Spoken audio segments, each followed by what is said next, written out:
Hello, welcome back to Rosedon Park.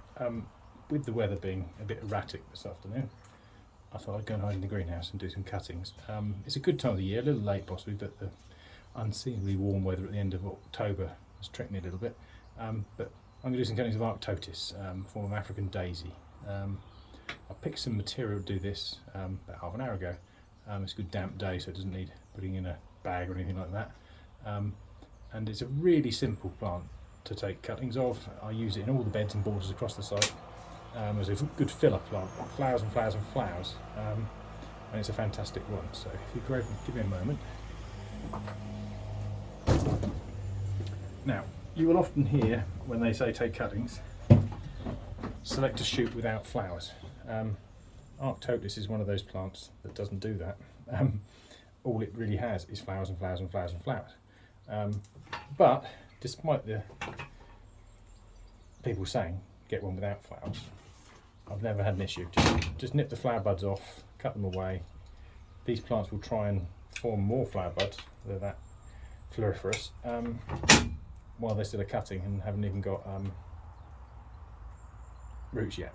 So this is a typical cutting. It's a heel cutting, torn off the stem. That leaves you a long tag. Snip that away.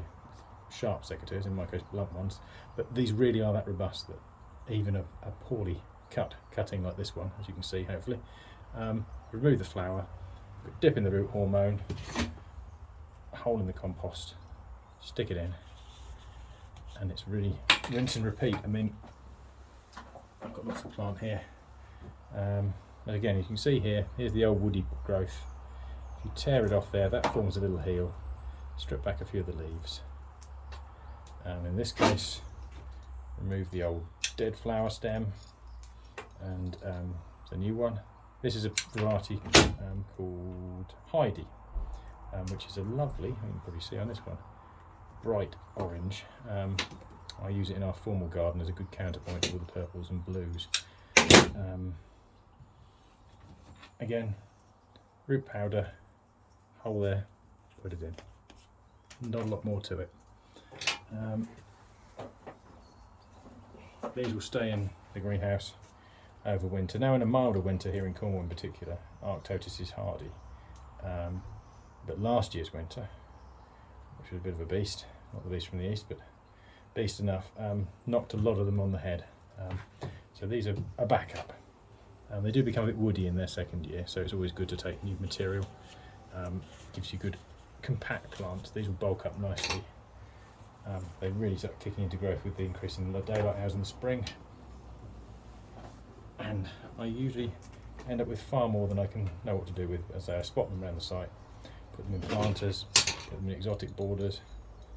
They're just a really good plant, so you can't really go wrong. These will take without root hormone powder. This is just a cheap peat-free compost I'm using, nothing else added to it. Yes, you can add various drainage helping things, perlite, etc. You can buy very high-end ones. This is one called Harmony Gardens, which I found to be better than a lot of the cheap ones. It was a good deal, 3 for 20 quid. Plenty of bulk. It's not got too much plastic waste in it, which is a problem with peat-free compost, I find. They're using recycled materials, and people, when they throw their bag of garden waste in the skip at the municipal dump, don't always take all the bits of plastic out, and over the course of making many hundreds of tons of compost, some of that sneaks through, unfortunately. So be aware of it, pick it out where you can, and dispose of it appropriately. Otherwise you end up with microplastics all over your garden. But that aside, the Harmony Garden stuff I've found is pretty good. It doesn't waterlog too badly, doesn't compact and form a crust too badly, so you have good nutrient levels. Isn't full of nasty spiny stuff, so you don't end up with splinters in your hand. A lot of these wood-based composts have that issue. It's not as good as my preferred one, Melcourt, but times are hard. Everyone's budgets are tight. This was a better deal than the Melcourt this year, so that's what I've gone with. Anyway, sometime around probably February, maybe March, depending on whether these will need repotting. They'll be looking a bit sad and sickly in these. At the moment they're in 9cm pots. I tend to give them a bit of a feed around the turn of the year as the nutrient levels run out and they get the roots down. Pop them on, and then they will literally be bursting come April when it's ready for them to go out, and they'll fill the garden. Anyway, hope some of that makes sense, and I may do another one of these again soon if everyone's not asleep.